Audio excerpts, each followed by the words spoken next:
Greetings, body jugglers. Satek Ananda here with fibromyalgia case study number 2. This is Mary.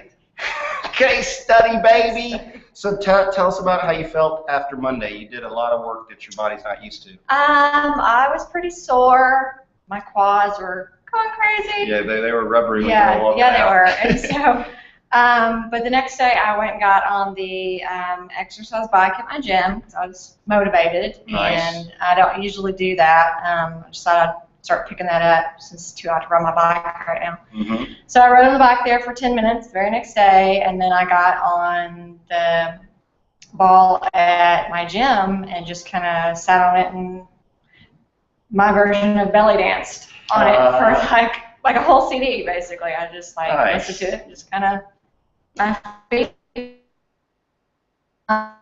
75 centimeter ball, I think. And I had a whole bunch of people around me, and I was able to just listen to music and tune it out and just balance on it. Usually, it's pretty hard to balance when you've got a lot of activity around you. Yeah, and so that was pretty good. And then so after doing that, I guess that was Monday, so Tuesday, yesterday. My abs are sore, my legs are sore. I got made fun of at the office for walking like a zombie, because my legs just did not want to work. But is that from the hip flexors? I mean, if you no, it's from my quads, my legs. From the stuff from Sunday. Yes. So you got more sore. Right. 2 days later. Yeah, we'll talk about that. But today all that feels pretty fine. I've got a lot of pain today from work, repetitive stress stuff, but I don't feel like any of it is really from being on the ball or from exercise the following day.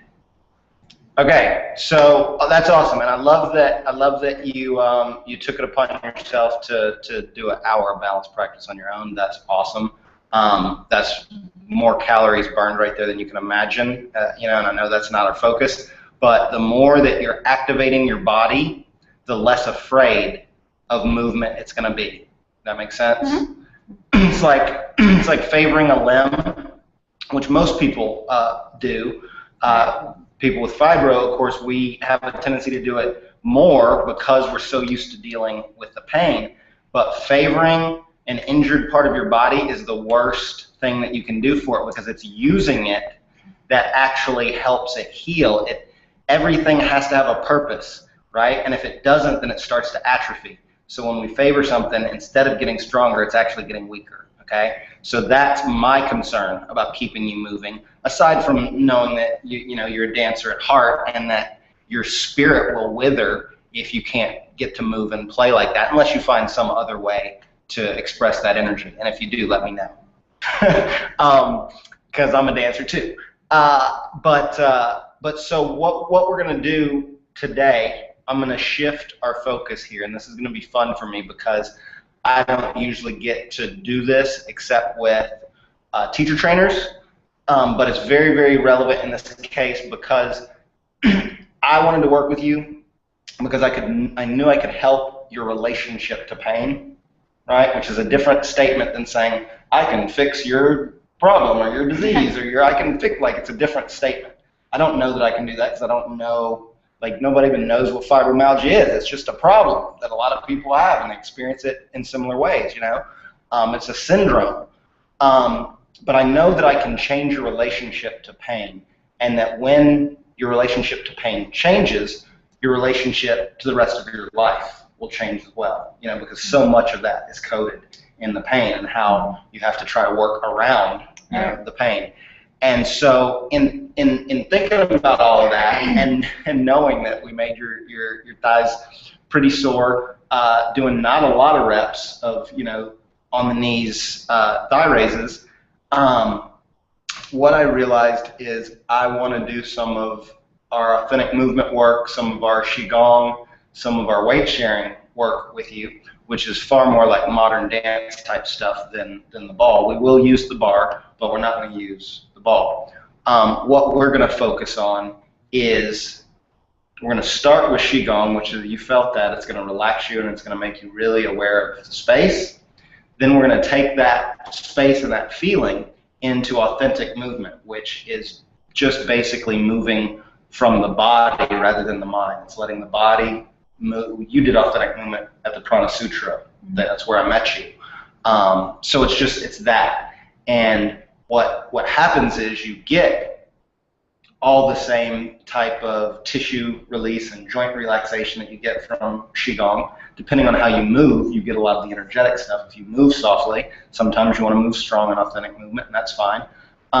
You're going to get a whole lot of the omnidirectional and positional stuff you get on the ball and bar, but you're going to get a way to have all of those experiences the way your body actually wants to, as opposed to the way I'm telling you to, or Tony Horton is telling you to, or anybody else that's trying to train you and tell you how to use your body. You're going to take the feeling and the language of Qigong and take that into expressive movement. We're going to use each other with weight sharing, and we're going to use the bar as a prop, and I'll demonstrate, and then you'll go, and then we'll talk and go back and forth. Okay? So you're going to end up doing a whole lot of movement, but it's going to be as soft as your body needs to be. I'm not going to have you doing push-ups or sit-ups or like whatever like traditional exercise, except for Qigong. That's pretty traditional. Yeah, I don't do push-ups. For 4,000 years. Right. I could have guessed that. So does all that make sense to you? Yes. Does that sound fun? Mm-hmm. Awesome. Let's rock it. I think I got a non-dancing disc over there, so let's see. Oh, yes, we are recording. I couldn't remember if we started the recording. So now I got to put an elbow and that.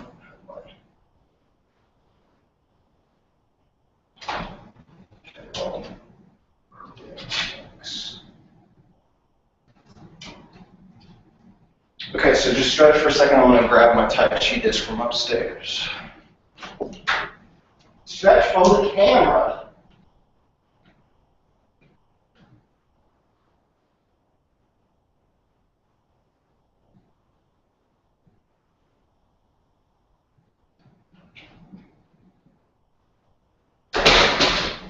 Put that anywhere.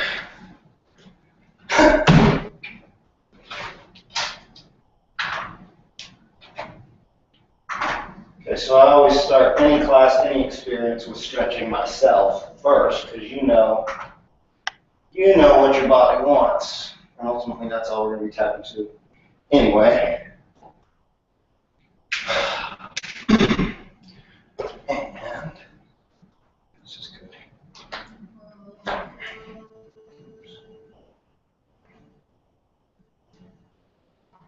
Okay, so. Should I have shoes on for this? No. Unless you want shoes on. You don't need them. Okay, so come right here. Check the feng shui of our step out. Because you need to be able to watch me. This has a lag, and that might confuse you. So you need to be able to see me. The whole thing with Tai Chi, it's not about poses and positions. Okay, so I don't want you thinking about any of that. What it's about is it's about the quality of the movement. Okay, so like this, no Tai Chi. That's not Tai Chi. This, that's Tai Chi. Okay, it's not about the pose. Like your hands can be exactly where mine are, and you can be doing this, and that's not Tai Chi. Or they can be way down here, which is not the same thing I'm doing, but you can be moving like that, and that's Tai Chi. Right? Yeah. So instead of trying to copy my positions and hitting a pose right, I want you to watch the quality of how I move, the softness, the effortlessness of how I move. I want you to hit me like that. Okay? All right, so we're going to start off by warming up the hands.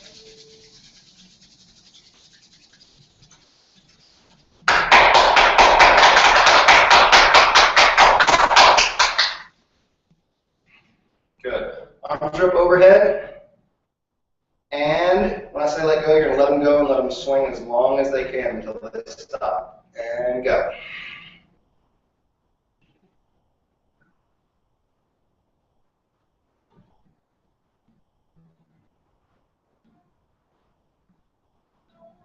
Good. Again, raise them up. Notice what they feel like up. Notice how your body knows that they're up. It's because of the feeling. And pay attention to the difference between the feeling of them up here and when we let them completely relax. And release.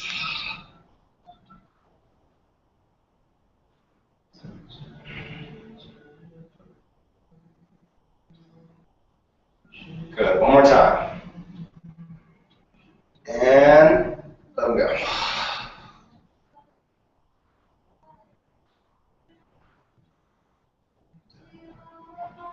Notice what the arms feel like when they're completely relaxed. Notice the weight. Notice the feeling of the space around them. And now start from the dantian, the core, right behind the belly button. We're going to twist from one side to the other, but the arms stay loose and floppy like limp noodles.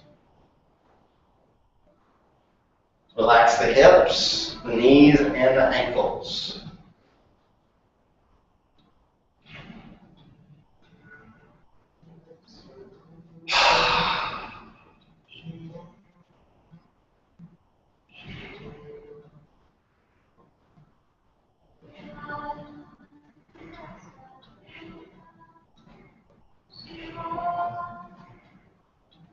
And back to center. Good. Arms floating out and up.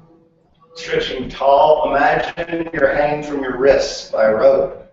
Letting that stretch go all the way down to the sacrum.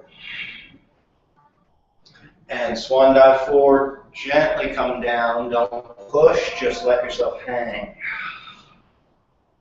Wiggle. Anything that needs to wiggle.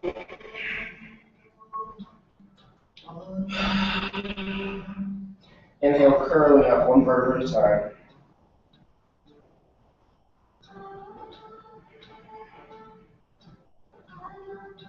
Arms floating up, stretching tall. And swan dive. Wiggle.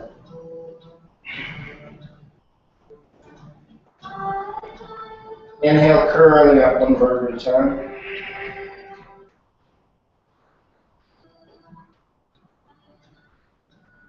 Arms all the way up, slowly, softly floating. And then we're going to stretch with one hand and the other.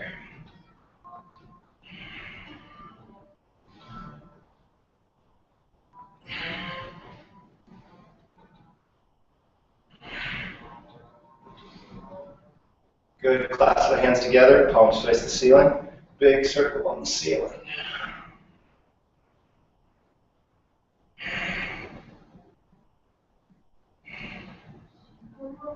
Reverse.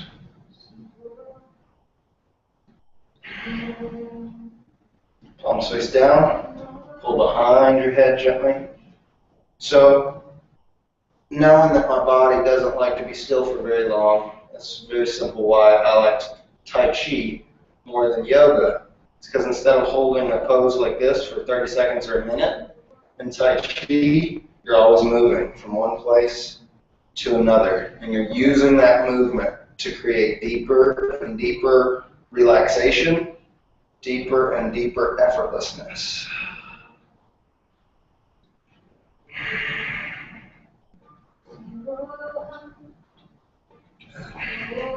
Arm comes across the front, other under the elbow.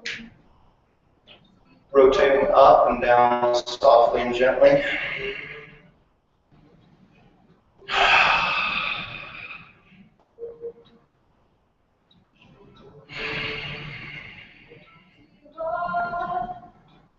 Switch.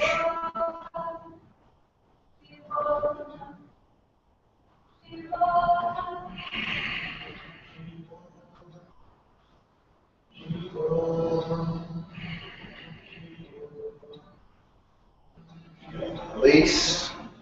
My favoriteest stretch in the world. Arm goes all the way behind the back. If you can, grab your elbow pit. If not, just get as close as you can. That hand's going to stick out to the side. We're going to twist all the way around the front.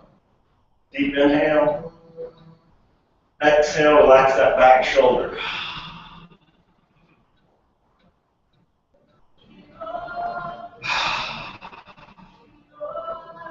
And gently back to center.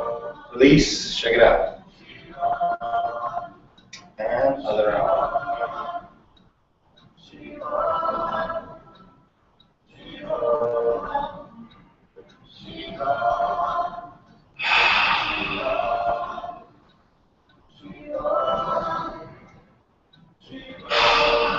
And release gently. Back to center, shake it out. Good. Shoulder rolls. big circles with the shoulders, but make these soft and light. We're not trying to raise them so high we're creating more tension in the traps. We're trying to move them in their full range of motion to lubricate them. Activate the synovial fluid.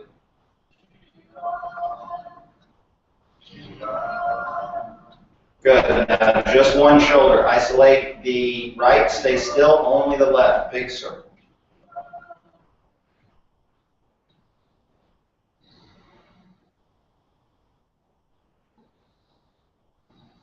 And switch.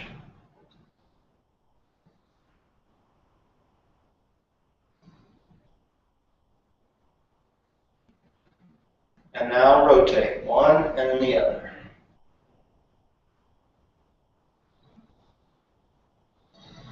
Use the movement of both together to get them each a little bit higher and a little bit lower. Relax the spine as much as you can.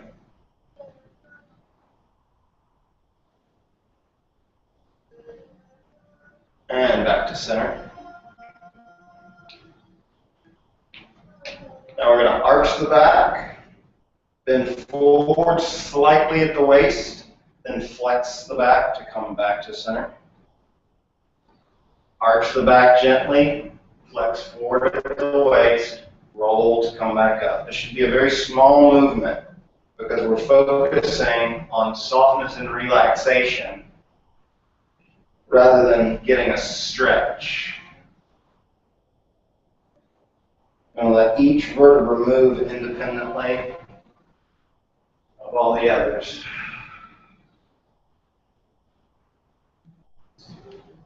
If naturally your range of motion begins to increase because stuff softens, that's perfectly fine. But don't make anything tight trying to get a bigger motion.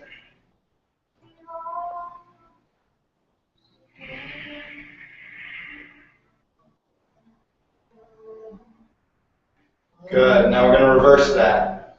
Head and shoulders lead down, flexing the back to come down, and then we arch the back to come up.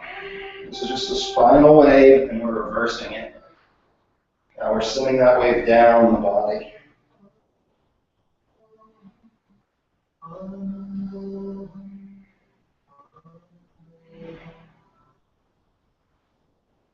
Good. And back to center. Hip circles. Start small, search for any muscles that are cold and tight, that low back from sitting in that desk chair all day. Search for those spots and use the movement like a massage.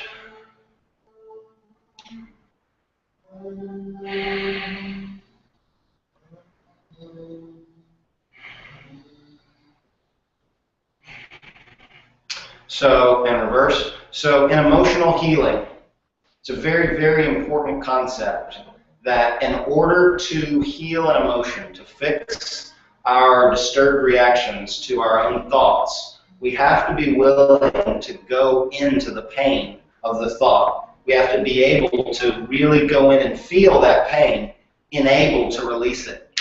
Physical pain works the same way. So if I have tightness in my back and my back hurts, and I'm doing hip circles, I'm going to actually look for where the pain is. And I'm going to use the movement to help the energy move, to help the feeling of that place change. That's all massage is someone pushing on you to help the feeling of certain places change. So every movement can be used like a massage when we learn to actually feel what's going on inside the movement. And feet together. Hands on the knees, small circles with the knees.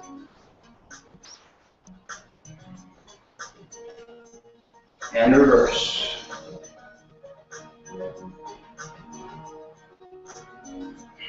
Good. And toe on the floor, circle with the heel. Relaxing the ankle.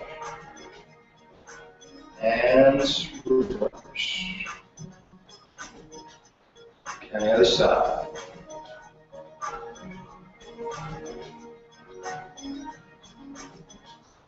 And reverse. Good. All right, that's our warm-up. Now everything's loose and open and ready to feel. Hold my hands up again.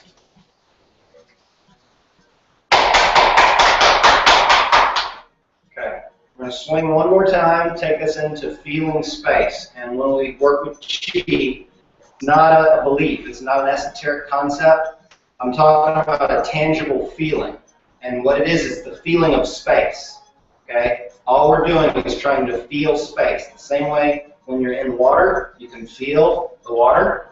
You're aware of the volume. We want to feel space the same way we feel water. So we're going to start with the arms up. All we got to do for that is just relax and release.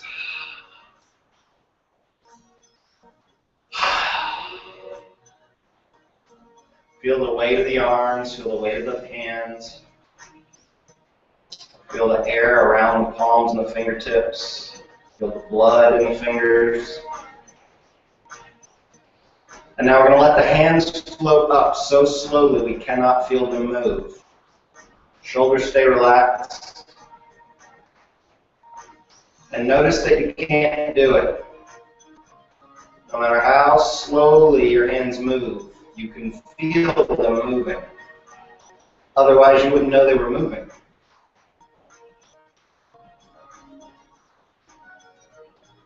Now let them sink so slowly you can't feel them moving.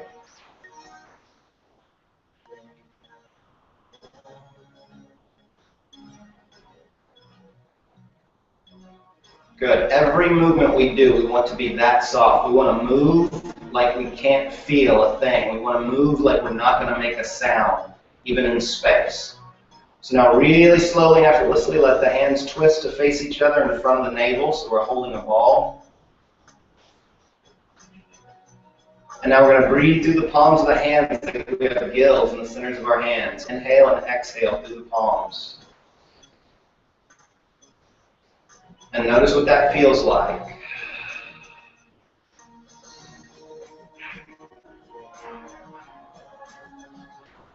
Notice how what you visualize in your mind affects what you feel in your body.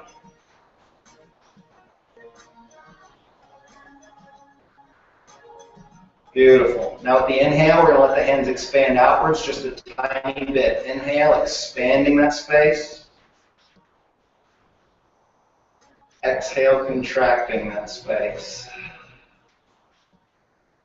Inhale, expanding, floating like seaweed. Exhale, contracting. Inhale. Exhale. Beautiful. Shoulders stay completely relaxed. Inhale, palms floating up. Splash the face with electric chi water. Palms turn down. Exhale. Everything in the body down to the earth. Good. Relax even more. Inhale, floating up. Exhale, draining down. Letting the body relax just a little bit more on every single repetition.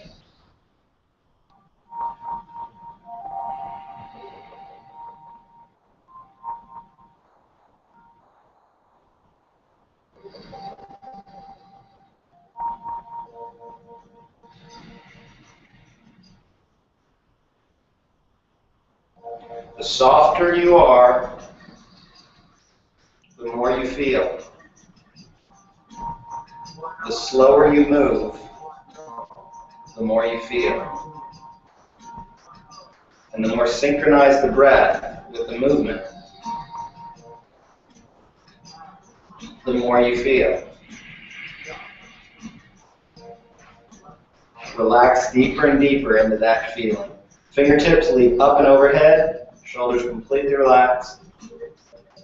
Palms turn out and around, draining down all around you in a big sphere.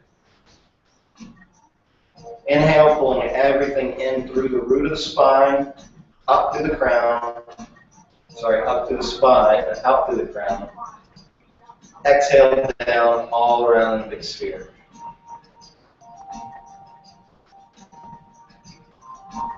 Inhale, floating up.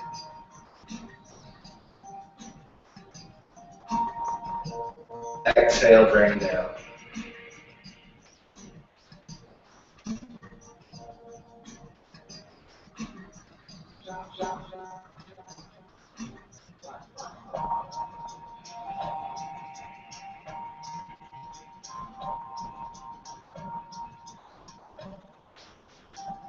One more. Inhale all the way up.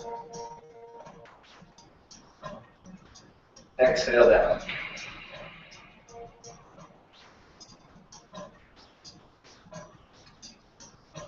Beautiful. Shake it out. Okay, come down here real quick.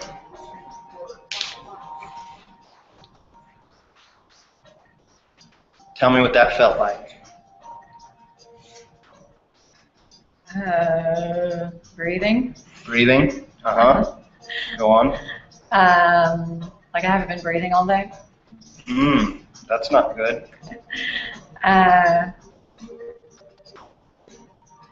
I mean, it's definitely very calming. It's something that I don't get to do enough during my daily life. Take the time to stop to do that thing. Okay. Nice. What'd you feel? Do you feel space when you're moving through it? Yes. What does it feel like?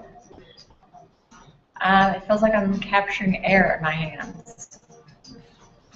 I don't know if that really makes any sense, but that's what it feels like I'm holding air in my hand. It does, and it makes me think that you're still not feeling chi. So we're going to go into our weight sharing real quick. I'm going to make sure that your body's relaxed. I'm going to make sure you're feeling it, and then we're going to talk again, and we're going to see if you have any different way of expressing it. Okay? Let's go. So weight sharing is very, very simple. You're going to stand here, and you're going to be like a tree, right? But not like a stiff tree, like a bamboo type of tree.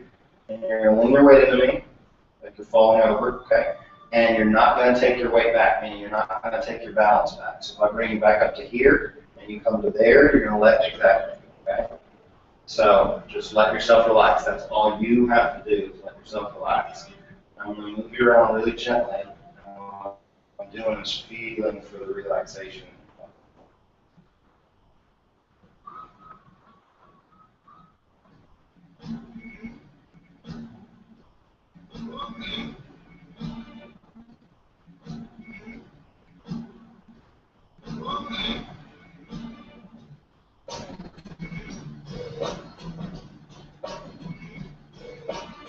We go slow because we want the body to trust us. And we want to acclimate to a perfect weight. Slowly and gently so we don't go further than we can handle. Nope. You relax and let your torso just be like a bamboo, just like a bamboo, so have a little bit of flex on it. It'll be solid, but you're not going to let your hips collapse, otherwise you go down on the floor. So you have some rigidity, but softness.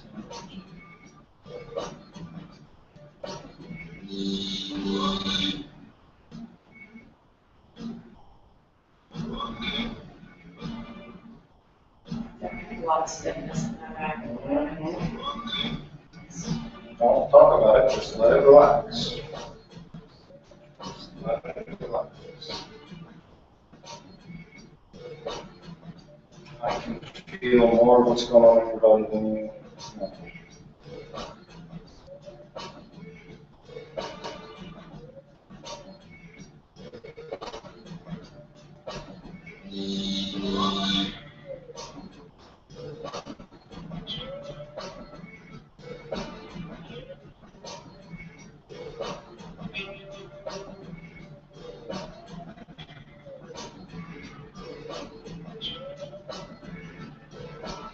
So I can feel when it's tight, I can feel when it relaxes, I can feel when it's afraid. And we're just really softly and gently going to teach it. It doesn't need to be afraid of it. So I'll take it way back.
Let's.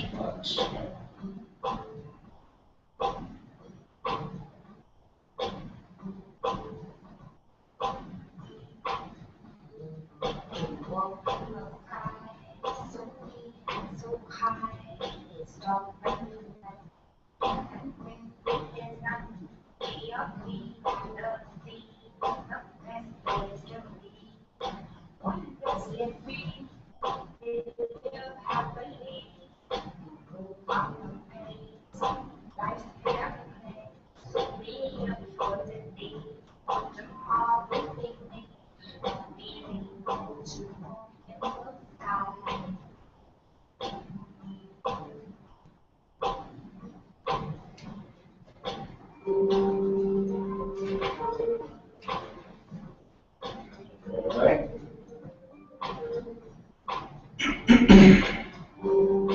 Let your body float like seaweed.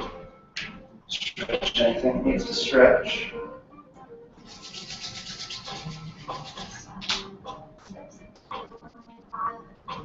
Let your arms move. Notice what space feels like. Notice what your joints feel like.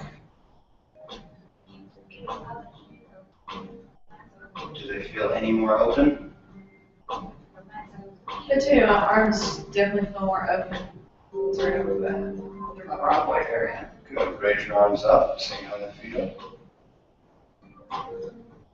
And then we'll float down. Good. Now let your palms float out in front of you. Palms will be totally soft like seaweed. But your palms are going to float down.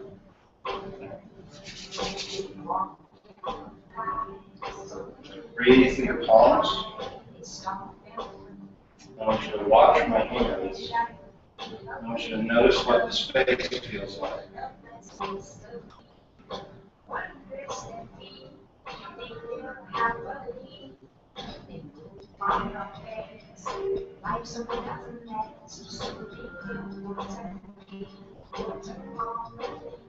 And the softer I get,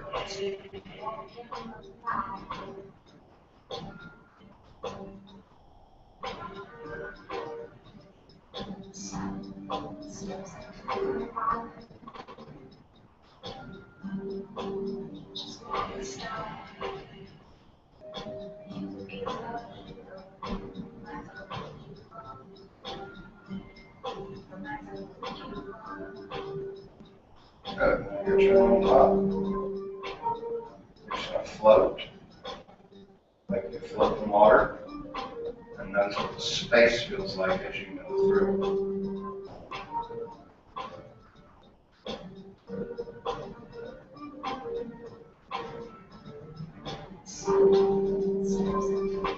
Can you feel the space?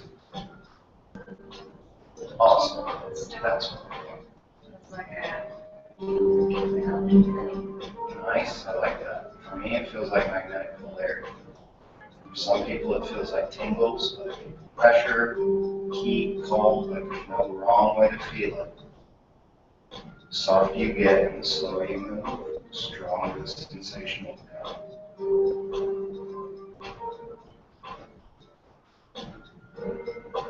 Good. We're going to put the undersides. Once again, watch my hand and just feel the space.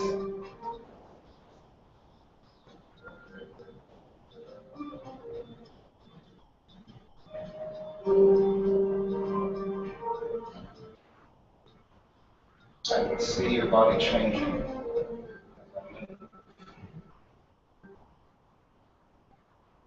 When someone's feeling chi, you don't have to ask. You can see it.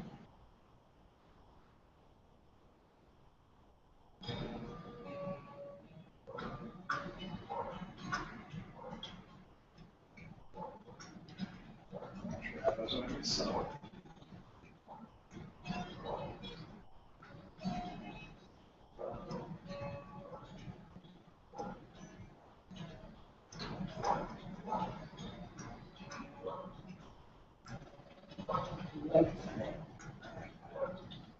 It's kind of like taffy.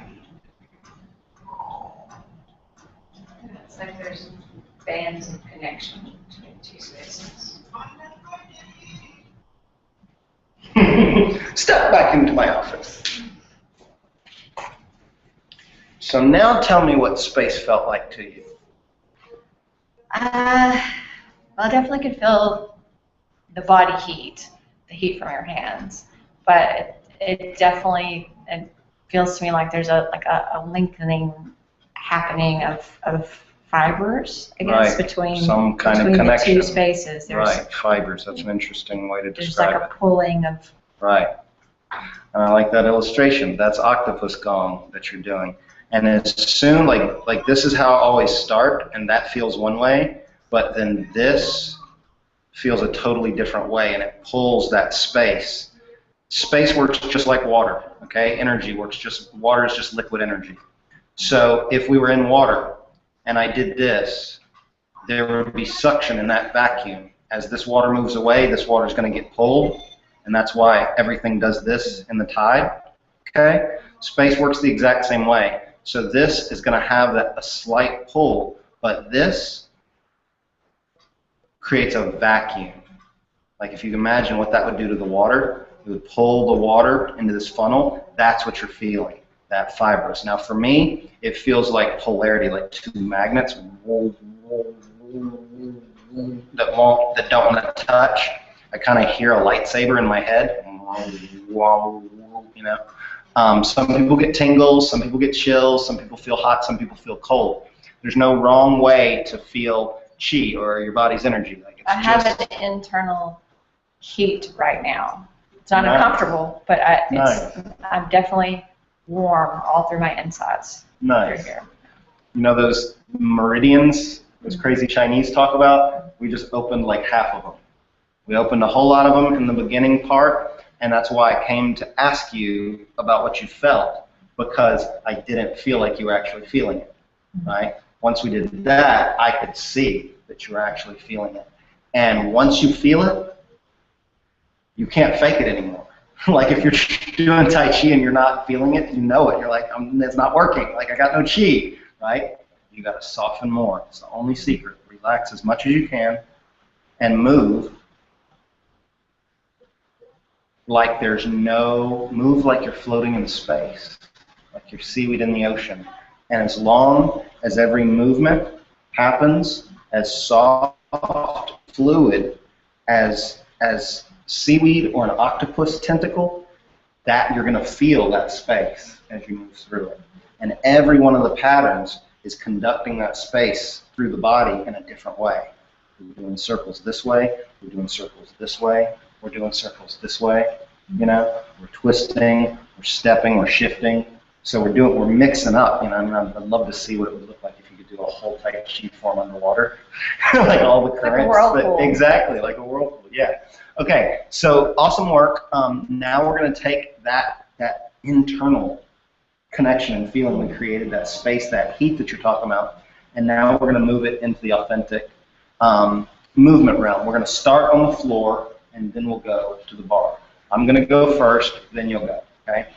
You did authentic movement with me before, but just in case you don't remember and in case anybody else doesn't know, authentic movement is a kind of like a mini discipline within the modern dance movement, and it's one of my favorite things in the world because it's about tapping into the body and letting the body move itself. All the time, our mind is directing us, and the body has to wait for what the mind wants it to do. The body is almost never allowed to just do its own natural thing, except during sex, right? And that's why it's so carnal. It's because nobody's telling us how to do it. We just get to be, okay? So this is going to create that same, if you do it right. Like, if you do chi, you're going to get the feeling of chi if you do it right, right? This, if you do it right, you're going to get that same feeling of carnality that you get in sex because it's just as instinctive. If you're really letting the body move itself, no judgment, no story, not trying to remember it, not trying to interpret anything, just literally letting the body move freely. It's the only premise. Typically, authentic movement is done with no music. I love doing it with music. It's not done with music because the music gives you something to, the music directs you, and the goal of authentic movement is being inside. I love doing it with music, but what I think I'm going to do is we're going to do it no music on the floor, then we'll do music on the bar. Because it's fun to play with both. I really do like the freedom that comes inside of the space of music as well. So we're going to start with no music. You start in one specific pose, still, completely still. You begin moving. You move however you want to, however you happen to move. Without any pattern. If you notice yourself doing a pattern, something you know, a dance move, a Tai Chi thing, something you remember, stop, right? No patterns. And that's really the only rule, is no patterns. Anything else is game. You move as long as you need to. You don't go, I think I've done it long enough, so I'm going to stop. You let your body move until it stops. And when it stops, know. Own your beginning and your ending. Know when your experience is beginning and when it's ending. And the only challenge in the game is just accepting your own experience, because everybody else does. It's a game of acceptance. The only other element is the witness. And so when you move, your job is to witness me. And by witness, I mean really focus your attention. Because that's a very, very important part of the practice, and most people don't really understand why it's so important. And one of many reasons that it's so important is that we're all desiring to be witnessed. We all want attention. We all want to be seen. We all want to be heard, and we all deal with that with parents, with our siblings, with our friends, with our relationships. And so this space, we're erasing that issue, because when you do authentic movement, you are given someone's complete attention. And when you know you have someone's complete attention, it changes your own experience for some reason. I have no idea why. I can't explain it. It's probably because conscious universes colliding, you know, or something like that. But it's like a tantric practice. It's really powerful. So when I'm moving, your meditation is just watching me. And it's not judging. It's not critiquing. It's not, that's beautiful or that means this. It's just watching my experience and accepting it for what it is, which is just my experience. It's not right. It's not wrong. It's just my experience, and my body is going to create it instead of my mind. Sense? Yes. Booyah! Let's do it. First time no music, and we'll have music.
Clear beginning, nope, don't go anywhere yet. Clear beginning, clear ending.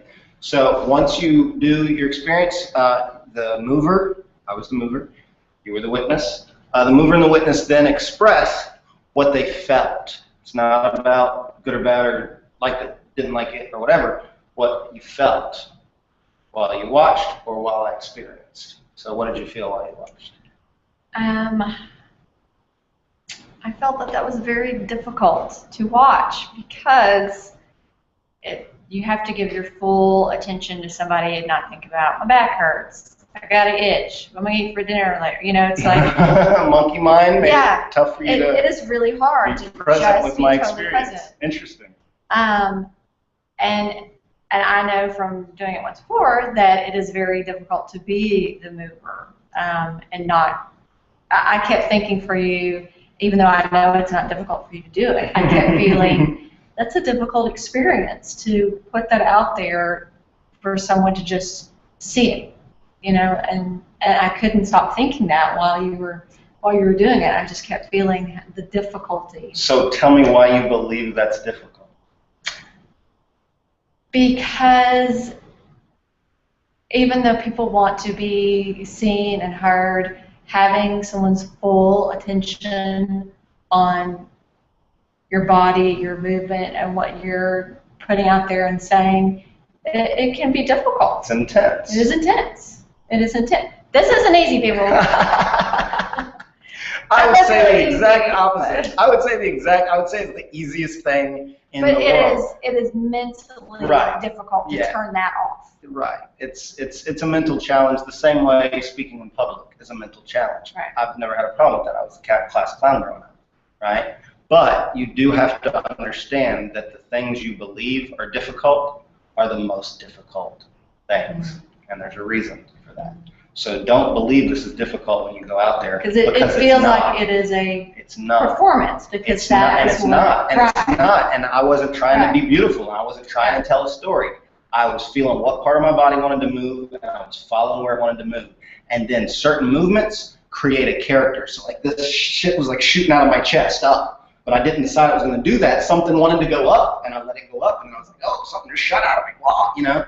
But I'm not thinking, oh, this will be dramatic. And, oh, let me cower. And, oh, and you're like, if I was trying to make a pretty performance, it would be intimidating as hell. Like, it's on, like, anybody in the planet can see it. You're sitting here watching it. You might laugh at me. I might fall down. Like, there's a million ways I could make that stressful for myself, right? But that's the importance of the container. Mm-hmm. Understanding the boundaries. What's the purpose? What's the game, right? And the game is a platform for you to experience freedom. Right. And because people perform in what they do every single day, that is why it feels like it's a difficult process to me, because everything is you're performing in front of people, whatever you do, all day long. True. Very true. Very true. And that's the power of mastering performance. And I only know that because I'm a writer and an actor and a director. And a whole lot, it's almost embarrassing how much of the transformative work I do with people is just tricks that I learned teaching acting. Like, if you can teach someone how to feel courageous, then they fucking feel courageous. You know what I'm saying? If you can teach someone how to feel love and emote love and make it look like it's real, they feel love.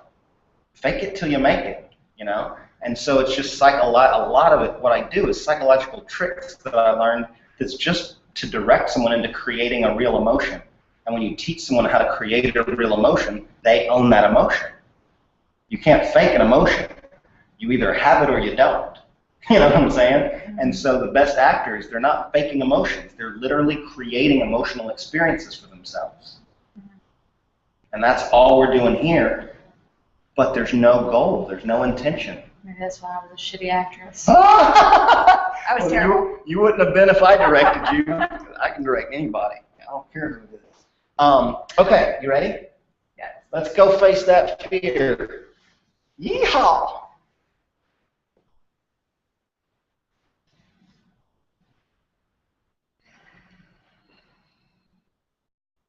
Know your beginning. Follow every movement. Notice that every movement leads to another. And then accept your ending.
heebie-jeebies, Batman.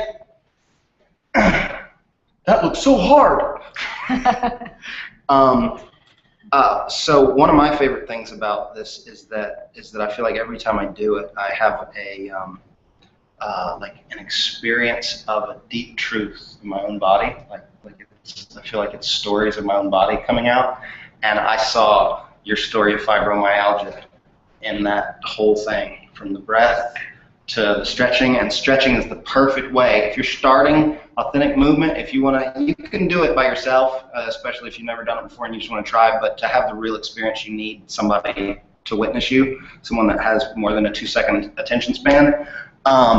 You need someone to witness you. But if you're starting, stretching is a perfect way to begin, because your brain doesn't have to justify what the movements are, and then they just feel good. And then one good feeling wants to, like, oh, I should try stretching this, and oh, and that should stretch.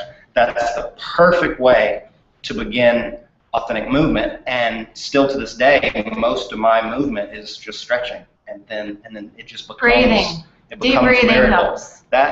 She was doing some like shamanic shit in her breathing there, and that told part of that story too, and it reminded me of the zombie thing you were talking about, walking around work like a zombie, you know, and then you were like, you know. So I felt weight, I felt lethargy, I felt pain, I felt fear, I felt struggle, you know, attempting to rise, and then I felt defeat.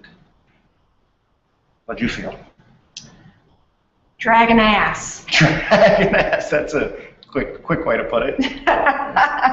And then other than that, not consciously trying to do it, but right. that's what my body felt like it wanted to be done at the minute, so it did it. And with its history, and that's one of the things I felt as I watched it, is I was like, this is the body telling its story. It's what it is. It's like cathartic. It's like that thing I was saying about pain, both physical and emotional. We have to be willing to access the pain in order to release it.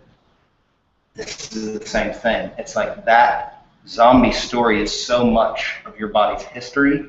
It needs to be able to emote it. It needs to be able to express it and to let it out. And I can... Pushing that down is a bad idea. Exactly.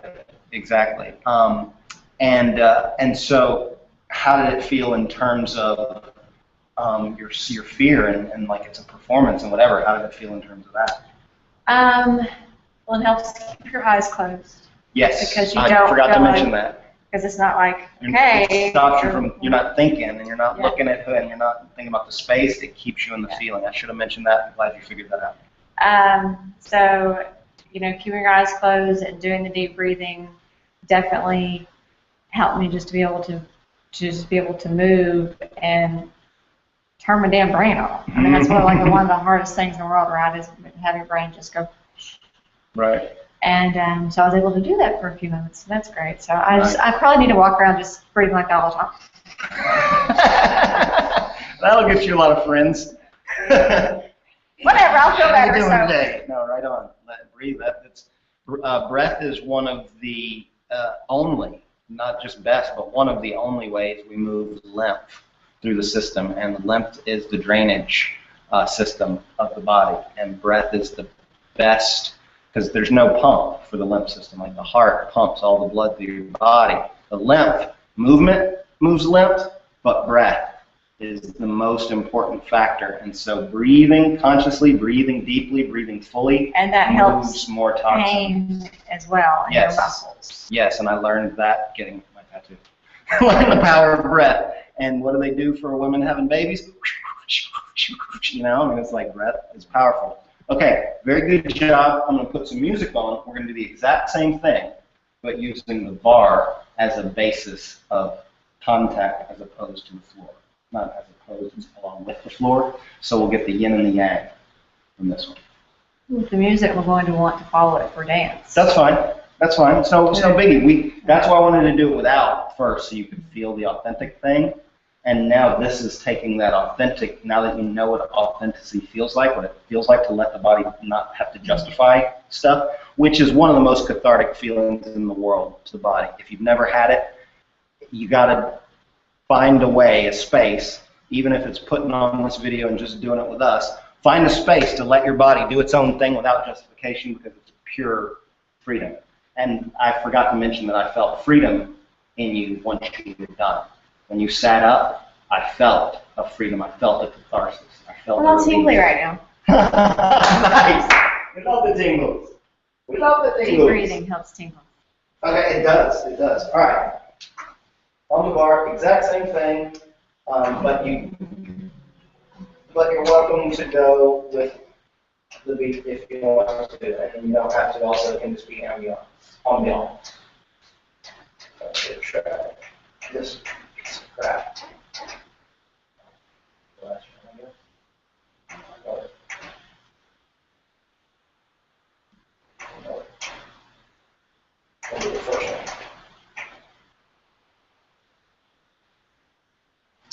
You're sitting from one foot, so just to give you an idea of the possibilities with the bar without the ball. This is one of my favorite ways to use it.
What'd you feel?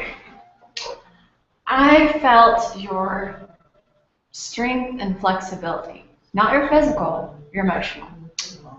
Neat. Emotional strength or emotional flexibility? Both. Both. Nice. I love that. I don't even know how to frame that in reference. I mean, I felt that you're strong emotionally, and that you have just a flexibility within your mind and your emotions to be able to handle things, to be able to deal with problems that come up in your life, and it just felt very fluid. That's deep. That's like reading my palm. You just read my dance. I love that. That's awesome. That's awesome. And my take on where that comes from is my lifetime passion of theater and performing and learning to act, because, and I'm not nearly as interested in acting anymore as I am in writing and directing. I'm a storyteller. I can't act and it's fun or whatever, but I love telling stories. That's my real drive. How many jobs do you have, dude? A lot. I'm like a Jamaican. But yeah, it's you have to practice creating every spectrum, every different energy, and in order to emote the energy of a crackhead or a hooker or a pederast, or like whatever the role is, you have to learn how to accept an emotion, an energy, an idea, and really let it move through you. You know what I'm saying? And so I think that's that flexibility that you're sensing, and I totally have that. A lot of it I've learned from Tai Chi as well, because it's about flowing and merging, and so you learn, it's a totally different way of doing it, but you learn to dance, to completely mirror and move with anything that's there. And it's instead of being resistant. Exactly. We were talking Bob and weaving. about that resistance. Bob and weaving, I love it. Like a butterfly and like a bee. All right, you ready? I don't know. Come to it, go to it. Remember, it's not performance. You're not trying to impress anybody. You're just trying to notice how the body wants to move. You're just going to use the bar as an extra point of contact as opposed to just the floor. But don't feel stuck to the bar. Don't feel like you can't let go of it. You know, it's just there to assist. Let it go as long as you need to. The longer the better. In authentic movement, the longer the better. And the reason for that is, once you get inside of freedom, once you get inside of a meditation, it's easy to stay there. And the longer you stay there, the more potent the experience becomes. So the more your heart and your body and your mind is going to really know freedom, as opposed to that funny thing that happened to you that one day. Wasn't that great? You know, like an orgasm or something? Like a spiritual orgasm? No. No, we want to make it a natural process, something you can create whenever you want to.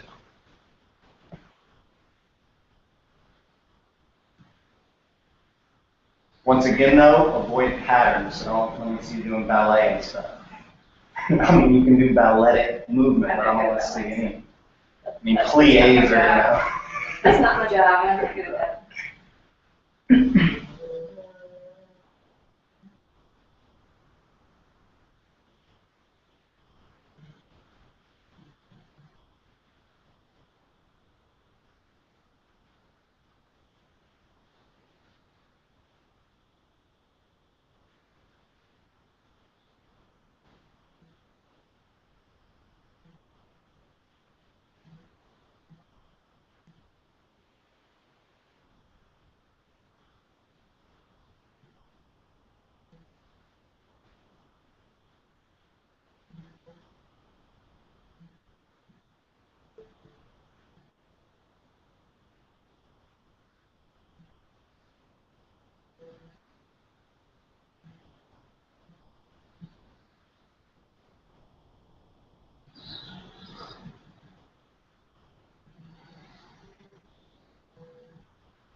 That's what it looks like. Oh yeah. That's the first time I ever almost cried watching authentic movement. And I think the only reason I didn't was because the video was, I was going, I don't want to cry on YouTube watching you move. But it happened at the end. The whole thing was awesome. And I don't remember anything that I did because I was just like all over the place, and you just can't really remember. That's part of the beauty of it, is you don't carry anything with you, so you get to be fully present and emote whatever's there. So I don't remember really any of what you did, but it was a lot of damn good stretching, and I could feel my own body starting to stretch with you. It's like that vicarious thing, you know. So and then I started feeling emotions that were coming from the movements. And it was a revisit to the first story that your body was telling, but this time it actually got to come back. It actually got to come alive and to grow up, and I could see it floating. And it was emotional for me. It was powerful. Like I literally almost cried. What did you feel?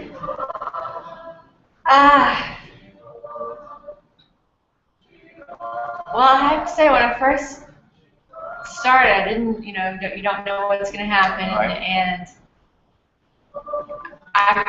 I felt wasn't really feeling anything in the beginning, and as I started getting toward the end, I was feeling growing, and I kept feeling growing,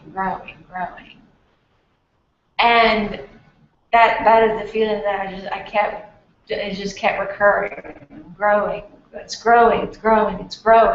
Whether it's me personally growing or just the growth of the universe, something, it's growing. Totally feeling. And then when I finished, and a lot of it is, because I'm breathing too. I'm doing. You may not be able to hear this, but I'm doing some crazy breathing. I think you will be able to hear it. I'm doing some real serious breathing. And, just trying to keep that fire going. And now I feel kind of this weird coldness from head to toe. Like, not cold, but tingling. Right. Tingling all over. And, all the way down to my toes. Mm-hmm. And, when I finished, I felt just relaxed. Just real friggin' relaxed. And then I started laughing, and I got little tears in the corner of my eyes, and not because I'm sad, but I'm relaxed, and I can just let all these things just kind of pop up out of me, and it's totally fine. That's catharsis. It's a beautiful experience. Don't be ashamed of your emotions. Don't be ashamed of your emotions. I cry all the time, and it feels great after I cry. After I cry, oh, yeah. I usually feel wonderful after. Like so I don't suppress it. It's energetic throwing up. Yeah. And you always feel better after you puke. If I suppress it, it could be a panic attack. Yep. Cry, let it out, and then I can dance a jig most of the time. I've just learned that I can do that. It's like, hey, it's better now. I did that. I cried. I let it out. I'm cool now. So now you're getting an understanding, I'm guessing, of why we always talk about emotional fitness. Mm. Right? Because there's no way I could have talked to you, psychotherapy or whatever, no way I could have done hypnosis on you to give you the experience you just created for yourself. You got to do it. You got to move. You got to tell the story. Although I'm very easily hypnotized many times. Right. Lots of people are. It's all meditation. It's self-hypnosis. Very, very awesome work, and I think this is going to be one of my favorite video sessions ever. It's everything that I want this process to be, and we've never even touched a ball. But every bit of it's body juggling. Everything we did led to what we do on the balls, but I could feel that right now you don't need the ball, you need to feel your body. You need your body. You need space. You need chi. You need to feel that and let whatever that is inside of you, whatever that fear is, whatever that trauma was, whatever that original accident that made the sympathetic nervous system, you got to go in there and you got to see what that's about. You got to face that fear, you got to feel it, and you got to let yourself throw up. And I can help. but you just got to be willing to. That one, I got all kinds of stuff we can do to help that leg, but none of it's going to matter if we don't deal with the emotions, because the emotions hold on to it. Okay, and a perfect example of that. Let me turn this off real quick. A perfect example of that is one of the most beautiful women I've ever met in my life, and her name was Dakota, Indian name, white girl, blonde hair. Beautiful woman, very, very successful. She was a licensed hypnotherapist, but she got paid so much money in doing corporate stuff, she didn't even do it anymore. And she had one of the worst injuries of anyone I've ever worked on as a healer, as an energy healer. She had a really bad injury in her spine. A metal rod went through her spine. And so the beginning of what you were feeling today is the basis of all energy healing, Qigong, Reiki, quantum touch, hands-on healing, all that stuff is just teaching your body how to soften like that. And then when you connect your softened space with somebody else's space, their shit just softens too. Like they can't help it, right?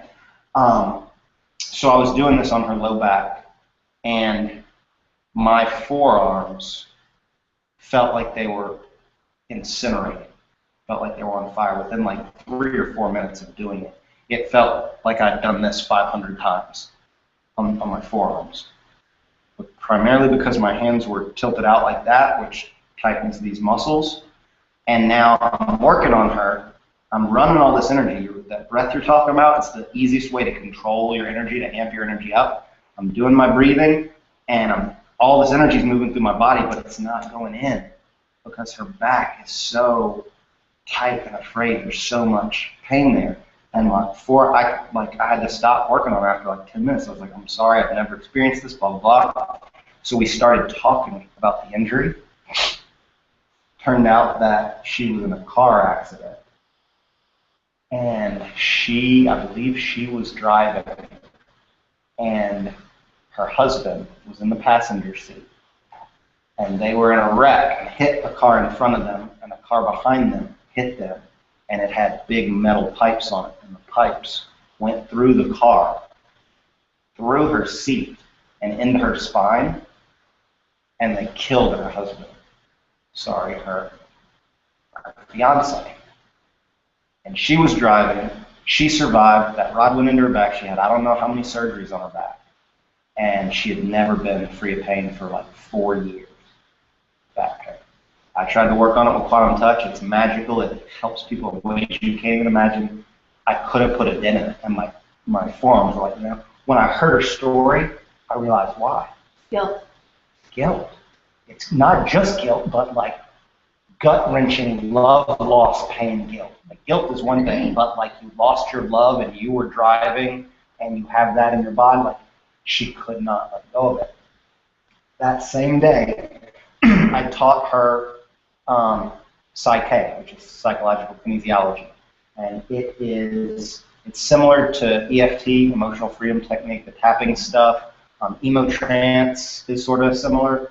Just cognitive therapy techniques of how to change the mind. This one works based on kinesiology, and you test yourself for pains and what the pain is connected to, what beliefs, and then you do whole brain sequencing mental things for the beliefs to change the subconscious belief you're carrying, and then the problems shift too.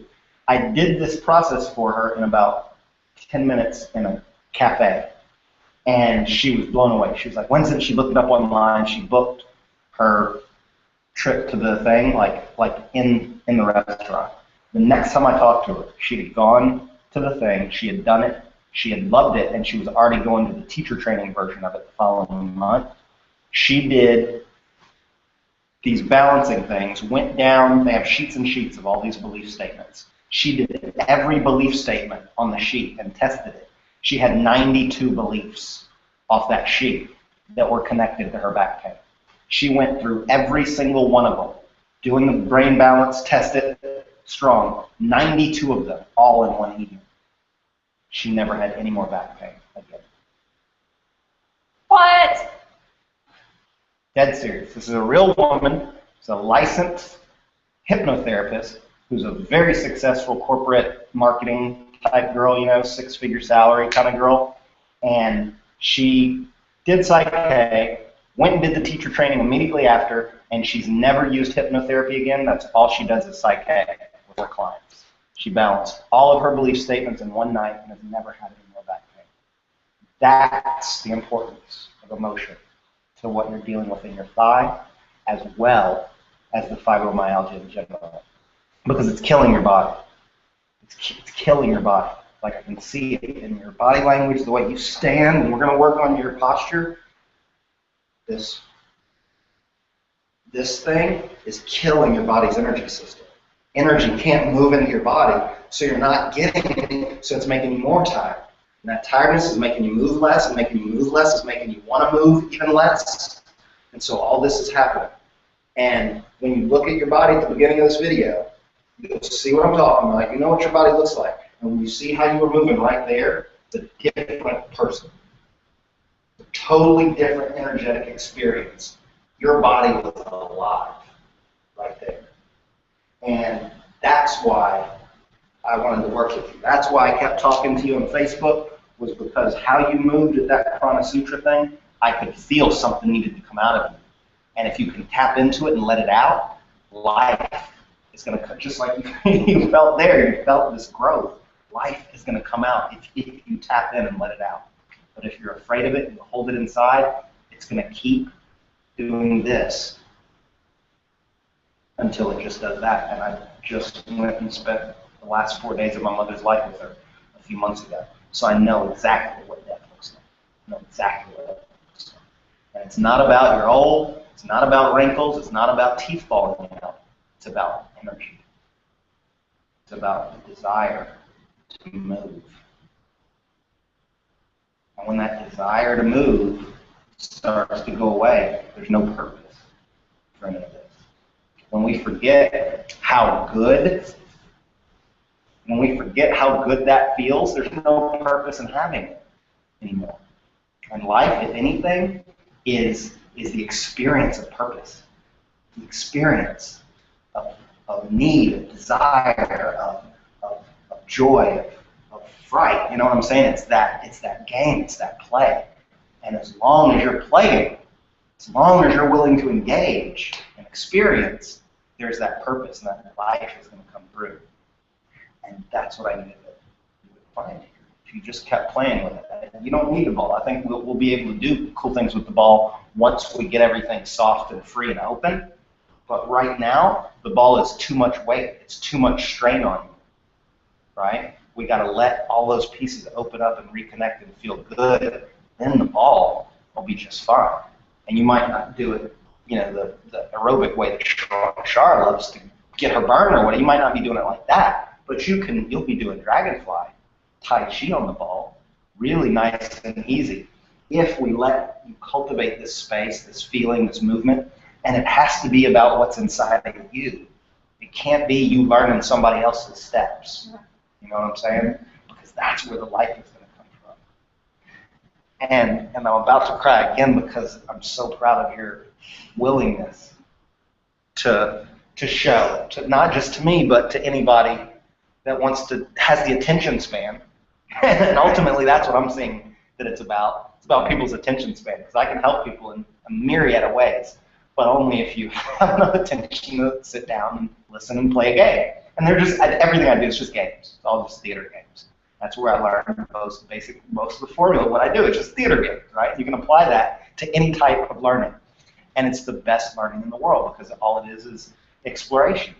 I think that's why I'm open to it, because I did some theater in college, and you have to stand in front of the mirror and pull goofy faces, right. And, roll around the floor. Yeah. And, there you go. They're just like stuff we do today. You have to just act like an idiot sometimes. Just go with it. So awesome work. I'm very proud of you, and I just think this is another hour-and-a-half session. I can't keep them under an hour. I need to be making them shorter so people actually have the attention span to watch them. Instead, they're getting longer. But as long as people are getting what they need, the people that are actually here, the people that are paying for the time, that are paying for the change, I'm not too worried about that. But I want people to see it, because so many other people need it. You know what I'm saying? Like so many other people. Authentic movement is just one of my favorite things in the entire universe. It's the most visceral experience I ever had with freedom. First time I ever felt like enlightenment in my body. Like I was sitting, I was laying on the floor looking up at the ceiling, and I could just feel enlightenment in my body. Like there was no boundary, there was no time, there was no space. I had no fear. I had no concern for the future. It was just a complete and utter non-dual presence. This is a good drug. It's a good drug, man. Authentic movement. I'm your pusher. Good work, hon. Thank you. Share this with anybody you want. I'm going to send it to Monica and see if she'll share it with the ecstatic dance community. Hope you guys will watch. And if you do watch, all the teacher trainers, I'm going to send this directly to them and tell them to watch it. If you watch this and you don't make a comment, you hurt my feelings. You just hurt my feelings because you know you felt something. And I just want you to leave a comment and tell us what you felt. She said what she felt. I said what I felt. So you tell us what you felt, please. Appreciate it. See you next time, guys. Peace.